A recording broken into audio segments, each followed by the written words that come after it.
la dernière escapade. Un grand château bien vieux aux murs très élevés. Les marches du perron tremblent et l'herbe pousse, s'élançant longue et droite aux fentes des pavés, que le temps verdit d'une lèpre de mousse. Sur les côtés, deux tours, l'une en chapeau pointu, s'amincit dans les airs, l'autre est décapitée.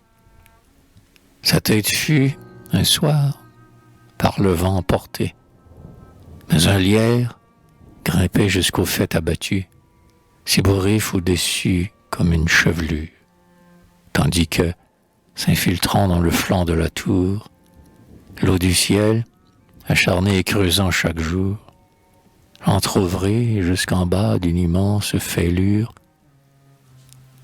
Un arbre, poussé là, grandit au creux des murs, laissant voir vaguement de vieux salons obscurs. Chaque fenêtre est morne ainsi qu'un regard vide. Tout ce lourd bâtiment caduc, noirci, fané, que la lézarde marque au front comme une ride, dont s'émiette le pied, le salpêtre miné, dont le toit montre au ciel ses tuiles ravagées, à l'aspect désolé des choses négligées. Tout autour, un grand parc sombre et profond s'étend. Il dort sous le soleil qui monte et l'on entend, par moments, passer des rumeurs de feuillage, comme les bruits calmés des vagues sur les plages, quand la mer resplendit au loin sous le ciel bleu. Les arbres ont poussé des branches si mêlées que le soleil, jetant son averse de feu, ne pénètre jamais la noirceur des allées. Les arbustes sont morts sous ces géants touffus, et la voûte a grandi comme une cathédrale. Il y flotte une odeur antique et sépulcrale, l'humidité des lieux où l'homme ne va plus. Mais sur les hauts degrés du perron qui domine, les longs gazons qu'au loin de grands arbres terminent, des valets ont paru, soutenant par les bras de vieillards très courbés qui vont à petits pas.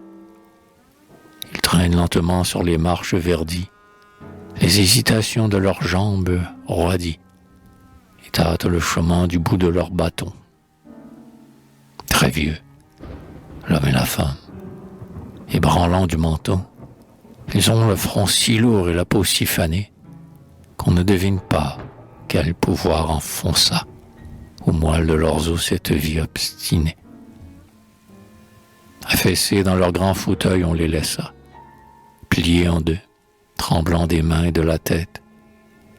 Ils ont baissé leurs yeux que la vieillesse est bête, et regardent tout près, par terre, fixement. Ils n'ont plus de pensée.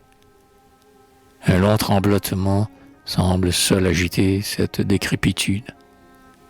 Et s'ils ne sont pas morts, c'est par longue habitude de vivre à deux, tout près l'un de l'autre toujours, car ils n'ont plus parlé depuis beaucoup de jours.